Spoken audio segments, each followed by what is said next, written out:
하나님이여, 내 마음을 정하였사오니 내가 노래하며 나의 마음을 다하여 찬양하리로다.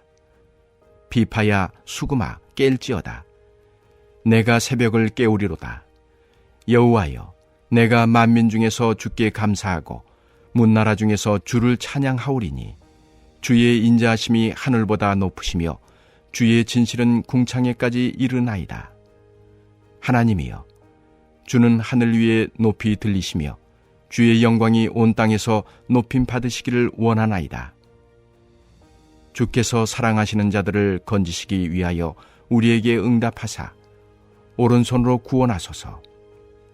하나님이 그의 성소에서 말씀하시되 내가 기뻐하리라. 내가 세겜을 나누며 숫꽃 골짜기를 측량하리라. 길르앗이 내 것이요 므낫세도 내 것이며 에브라임은 내 머리에 투구요 유다는 나의 규이며 모압은 내 목욕통이라. 에돔에는 내 신발을 벗어 던질지며 블레셋 위에서 내가 외치리라 하셨도다. 누가 나를 이끌어 견고한 성읍으로 인도해드리며 누가 나를 에돔으로 인도할꼬. 하나님이여, 주께서 우리를 버리지 아니하셨나이까. 하나님이여, 주께서 우리의 군대들과 함께 나아가지 아니하시나이다. 우리를 도와 대적을 치게 하소서. 사람의 구원은 헛됨이니이다. 우리가 하나님을 의지하고 용감히 행하리니 그는 우리의 대적들을 밟으실 자이심이로다. 할렐루야. 말씀으로 힘을 얻고 기쁨 넘치는 삶을 살기를 간절히 소망합니다. 우리는 살아가면서 종종 사방이 꽉 막힌 것 같은 느낌을 받거나 꽉 막힌 상황에서 좌절을 합니다. 건강의 문제, 경제적인 위기, 인간관계 또는 미래에 대한 불투명함 속에서 우리는 쉽게 낙심하고 두려워합니다. 이렇게 인생의 보편적인 어려움 속에서 오늘 시인은 무엇을 고백하고 어떻게 이 어려움을 이겨냄을 찬양하는지 살펴보겠습니다. 오늘 본문인 시편 108편은 다윗의 시라고 제목이 붙어 있습니다.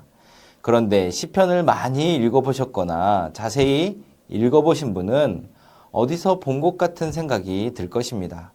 그 이유는 1절부터 5절까지는 시편 57편 7절에서 11절의 내용이고 6절에서 13절까지는 시편 60편 5절에서 12절까지의 내용을 하나로 묶어서 만든 시이기 때문입니다.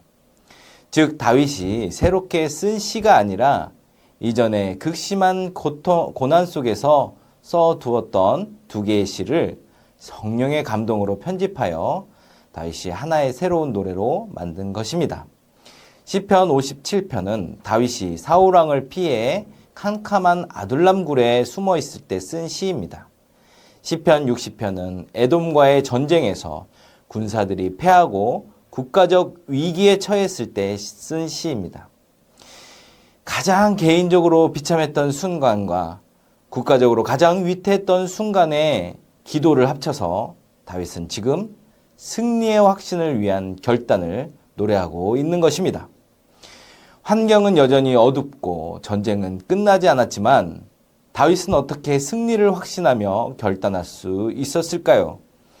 다윗이 승리를 위해 가장 먼저 내린 결단은 마음을 정하는 것이었습니다. 하나님이여, 내 마음을 정하였사오니 내가 노래하며 나의 마음을 다하여 찬양하리로다. 아멘. 마음을 정했다는 것은 환경에 따라 요동치던 감정을 하나님께 고정시켰다는 뜻입니다. 현실을 보면 낙심할 수밖에 없지만 다윗은 의지적으로 내 마음의 시선을 하나님께 고정하기로 결단했습니다. 비파야 수금아 깰지어다. 내가 새벽을 깨우리로다. 여기서 새벽은 단순히 시간적 새벽만을 의미하지 않습니다. 인간의 가장 어두운 밤, 고통의 한복판을 의미합니다. 동이 트기를 수동적으로 기다리는 것이 아니라 나의 찬양으로 어둠을 몰아내고 새벽을 강제로 불러오겠다는 영적인 결단입니다. 상황이 좋아져서 감사하는 것은 누구나 할 수 있습니다.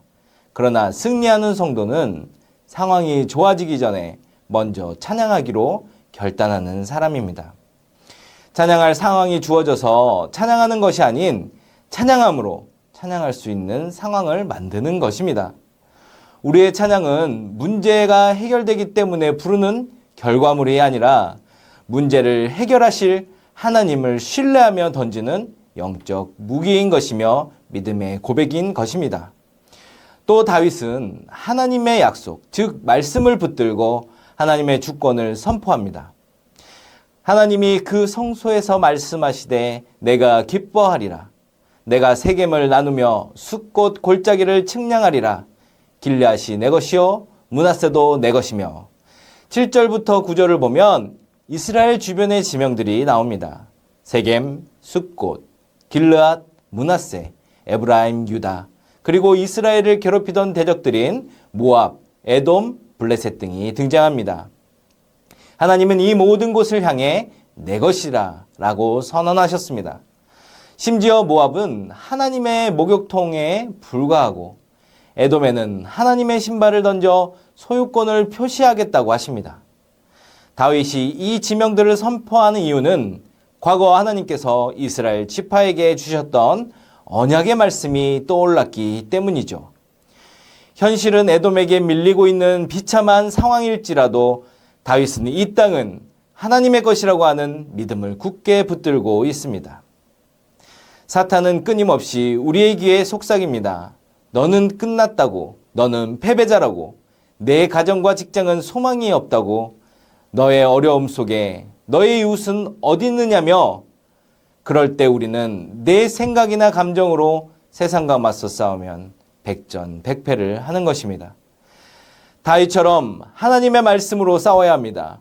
내 인생은 하나님의 것이다. 내 자녀도 내 미래도 하나님의 손에 있다.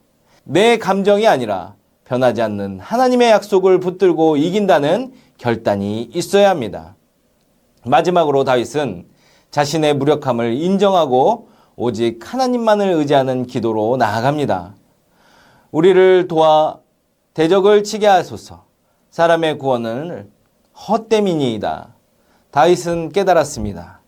요새 같은 에돔성을 무너뜨리는 것은 군대의 힘이나 사람의 지혜가 아니라는 것을 말이죠. 사람의 도움은 한계가 있고 헛될 뿐입니다. 승리의 확신은 내가 할 수 있다는 자신감이 아니라 나는 할 수 없으나 하나님은 하신다는 철저한 신뢰에서 나오는 것입니다. 우리가 하나님을 의지하고 용감히 행하리니 그는 우리의 대적을 밟으실 이심이로다. 우리가 하나님을 신뢰하고 기도의 무릎을 꿇을 때 우리는 용감히 행할 수 있습니다. 기도는 가만히 앉아서 요행을 바라는 것이 아닙니다. 기도는 하나님이 일하실 것을 믿고 내가 밟아야 될 믿음의 걸음을 담대하게 내딛는 것입니다. 우리가 믿음으로 행할 때 대적들을 밟으시고 승리를 주시는 분은 하나님이십니다. 여러분은 위기 앞에서 누구를 찾아가십니까? 사람의 백을 찾고 돈의 힘을 의지하진 않습니까? 사람의 구원은 헛됩니다. 오직 만군의 여호와 하나님 앞에 무릎을 꿇는 기도의 결단이 있기를 바랍니다. 우리가 기도할 때 하나님이 일하시며 우리 앞에 견고한 세상의 여리고성은 무너질 줄 믿습니다. 사랑하는 전주한대교회 성도 여러분, 오늘 다윗의 상황을 보십시오. 어려운 상황에서 변한 것이 없었습니다. 여전히 죽음의 위협을 피해 아굴람 굴에 숨어 있었고 에돔의 군대는 강력해 보였습니다. 그러한 너무나도 처절한 어려움의 기억들을 오늘 다윗은 다시금 꺼내며 그 어려움의 기억들을 다시금 새 노래로 부르게 되었습니다. 다윗은 세 가지를 통해 문제가 해결되기 전에 이미 영적 승리를 거두었습니다. 환경에 흔들리지 않고 찬양과 감사로 내 마음을 확장했습니다. 내 생각과 두려움은 거부하고 하나님의 말씀을 붙들고 선포했습니다. 사람을 의지하지 않고 하나님께 기도하며 담대히 나갔습니다. 예수 그리스도께서는 십자가에서 이미 세상을 이기셨고 우리에게 승리를 선포하셨습니다. 우리는 패배할까 두려워하며 싸우는 자들이 아니라 이미 이긴 싸움을 싸우는 자들입니다. 오늘 하루도 삶의 예배 자리에서 마음을 정하십시오. 또 새벽을 깨워 찬양하십시오. 말씀을 붙들고 기도로 용감히 행하십시오. 하나님께서 여러분의 대적을 밟으시고 마침내 승리케 하시는 영광을 보게 하실 것입니다. 이 승리의 확신이 저와 여러분의 삶에 가득하기를 주님의 이름으로 축원합니다. 함께 기도하겠습니다. 우리의 상황이 어렵더라도 찬양으로 하나님께 나아가고 우리의 무력함을 아시는 주님께 기도로 아뢰는 우리의 삶이 되게 하소서. 현 부지가 순적하게 매각되게 하시고 새성전 건축 외부 마무리가 잘 되어 세상을 이기고 말씀의 능력이 풍성해지는 거룩한 곳 되게 하소서. 함께 기도하겠습니다.